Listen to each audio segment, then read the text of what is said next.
जैसे ही आगे बढ़े तो एक कूड़े का ढेर मिला। तो ये पहचान हो गई आपके गांव की। हम समस्या को बताते हैं तो कोई समस्या को सुनने वाला कोई नहीं है। पूर्व सरपंच ने कोई भी तो एक अच्छा काम किया होगा, कुछ बता। हमारे यहाँ कोई काम ना करो जी। आप देख रहे हैं एटीएन न्यूज। नमस्कार, आप जुड़े हैं एटीएन न्यूज में एस राठौर के साथ। हम आपको दिखा रहे हैं उन गांवों की तस्वीरें जहां पर विकास के लिए पैसा तो आया पर विकास हो ना पाया। आखिरकार वो पैसा गया कहां? कहीं ऐसा तो नहीं वो पैसा घोटाले और भ्रष्टाचार की भेंट चढ़ गया हो। आज हम पहुंचे हैं फतेहपुर बिल्लौज में और फतेहपुर बिल्लौज में ढूंढने की कोशिश करेंगे वो 10 करोड़ रुपए जिनका इस्तेमाल गांव के विकास के लिए किया गया था। जब हम फतेहपुर बिल्लौज में पहुंचे तो हमें दिखा कि वहां पर जगह जगह पानी भरा हुआ है। गांव की जो मुख्य सड़कें हैं प्रवेश की और गांव से बाहर जाने की, उन सड़कों पर काफी पानी भरा हुआ है। जगह जगह कूड़े के ढेर हैं और साफ सफाई की अगर हम बात करें तो साफ सफाई के नाम पर वहां पर ग्राउंड में कुछ भी साफ तौर पर नजर नहीं आ रहा। ग्रामवासियों से जब हमने बात की तो ग्रामवासियों का ये कहना है कि पैसा विकास के लिए आया होगा, जरूर आया होगा, पर वो पैसा कहीं ना कहीं गांव के विकास की बजाय पूर्व सरपंच के विकास में लग गया है। लोगों ने यहां तक कि कहा कि पहले तो उम्मीदवार सरपंच जी के उम्मीदवार बनकर बड़े बड़े वादे करते हैं, जनता की सेवा की बात करने की बात कहते हैं, पर जब वो चुनाव जीत जाते हैं तो ना जाने वो कहां मस्त हो जाते हैं और सरकार से ग्रांट लेने की जो उनकी कवायद होती है वो आरंभ हो जाती है और नए नए तरीके ढूंढने जाते हैं ताकि गांव की जो ग्रांट आई है उस ग्रांट को कैसे डकारा जाए। कहीं ऐसा तो नहीं कि फतेहपुर बिल्लौज की जो ग्रांट आई करीब करीब 9 से 10 करोड़ रुपए की, कहीं वो ग्रांट भी तो भ्रष्टाचार की भेंट नहीं चढ़ गई? आइए देखिए हमारी ये स्पेशल रिपोर्ट। गांव फतेहपुर बिल्लौज आज हम पहुंचे हैं। आप ग्रामवासी हैं यहाँ के। जब हम यहाँ आ रहे थे तो रास्ते में हमने देखा कि गांव में घुसने से पहले ही हमारा स्वागत किया एक गंदे पानी ने, जो कि सड़क के ऊपर ठहरा हुआ था। गाड़ी भी बड़ी मुश्किल से हमारी पार हो पाई। जैसे ही आगे बढ़े तो एक कूड़े का ढेर मिला। तो ये पहचान हो गई आपके गाँव की। ये गाँव की पहचान है। ये आप देख रहे हैं कि गाँव की फतेहपुर की कितनी पहचान है। सरपंच का आप कार्य देख रहे हैं। आपको पहले भी हमने ये बताया है। और ये पानी इतना भरा हुआ है, कूड़े के ढेर, हमें तो निकलना मुश्किल हो रहा है। हमारे बच्चों को पढ़ना मुश्किल हो रहा है। यहाँ हम समस्या को बताते हैं तो कोई समस्या को सुनने वाला कोई नहीं है। अब आपसे मैं अपील करता हूँ कि हम तो अब हो सके मीडिया के थ्रू ही हमारी बात को कोई सुन ले। यहाँ कोई सुनने वाला नहीं है। स्कूल के आगे भी हमने देखा कि कूड़े का ढेर पड़े हुए हैं। बच्चे इनकी, मैंने आपको बताया कितना बुरा हाल है।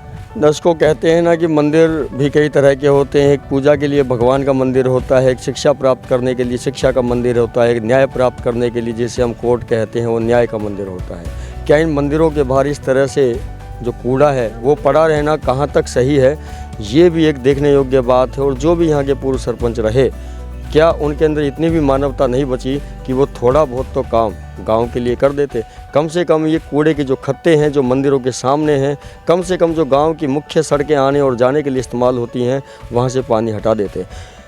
उम्मीदवार बहुत खड़े हैं। उम्मीदवार 11 उम्मीदवार खड़े हैं।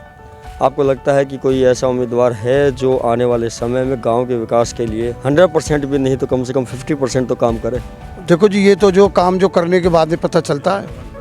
ये है अब लोग बाग जैसे अब ये भाई या और भी राधा रमन की उम्मीद लगा रहे हैं, क्योंकि उसके पास समय है, औरों के पास समय नहीं है सेवा करने के लिए, तो इसलिए उसके पास समय है। अब उसको भी देखेंगे और औरों को भी देखेंगे। और एक और बड़ा एक मुद्दा ये गरमाया हुआ है। सरकार ने भी बोला है कि जैसे पार्षद पति होते हैं, महिला सीट होती है पार्षद के लिए, तो उनके पति जो है वो प्रतिनिधित्व करते हैं। ऐसे ही पंचायत चुनावों के अंदर सीट होती है महिला के रिजर्व, और उनके जो पति हैं वही वोट का प्रचार प्रसार करते हैं। आने वाले समय में ग्रामवासियों से भी वही मिलते हैं, हर मीटिंग में भी वही जाते हैं। तो इसे कहाँ तक सही मानते हैं? ये बिल्कुल ही गलत है जी। उसे डमी कहा जा सकता है? वो डमी है और कहा जी, जब वो कोई आगे जा सके नहीं, बात कर सके नहीं। तो लोगों को जागरूक भी होना चाहिए कि भाई कि जब जो महिला आरक्षित सीट होने के बावजूद भी सरकार ने जो सोचा था कि महिला सशक्तिकरण के तहत जो महिलाओं को रिजर्व सीट दी जाए और उन्हें प्रतिनिधित्व करने का मौका दिया जाए, लोगों की आवाज़ उठाने का मौका दिया जाए, पर वो जो सरकार का उद्देश्य था वो तो सफल नहीं हो रहा। नहीं, सफल नहीं हो रहा, वो सरकार का जो है सफल नहीं हो रहा। मैं तो सरकार को ही दोषी मानता हूँ कि उन्होंने ऐसा जाति पाति का जो है ना जहर घोल रखा है कि वहाँ जो है जाति पाति पे आ जाता है, और जो एक अच्छा कार्यकर्ता होता है, जो अच्छा काम करने वाला आता है, उसको जो है हरा दिया जाता है। और एक जो जिनका ज़्यादा जोर होता है ना पैसे से, उससे वो आदमी जीत जाता है और वो बेचारा हार जाता है, जो वाकई में जो गांव की तरक्की को करेगा। पूर्व सरपंच ने कोई भी तो एक अच्छा काम किया होगा, कुछ बता। हमारे यहाँ कोई काम ना करो जी, हमारे यहाँ तो कोई काम हुआ नहीं है। चौपाल वगैरह बनी है, वो भी हमने अपने बलबूते पे अपने विधायक से कह के, टेकचंद शर्मा जी को बोल करके हमने ये जो खुद बनवाई है। हम बताएं हमारे उसमें अब आपने देख लिए कि कितना जो है उसने काम किया। हमारे उस नॉलेज में कोई काम नहीं किया, कुछ भी नहीं किया। तो दर्शकों, लोगों को भी कहीं ना कहीं जागरूक होने की आवश्यकता है, क्योंकि लोगों को चाहिए होता है विकास। जब चुनावी माहौल चल रहा है तो लोग कहीं ना कहीं भटक जाते हैं और जात बिरादरी के आधार पर भी वोट देते हैं, बढ़ जाते हैं। और जब उसके बाद उनका ही जिताया हुआ कैंडिडेट जीत जाता है और गांव के अंदर विकास नहीं करता, तो ऐसे लोगों को कहीं ना कहीं मन में दुख भी होता होगा कि हमने इनका बहुत साथ दिया था।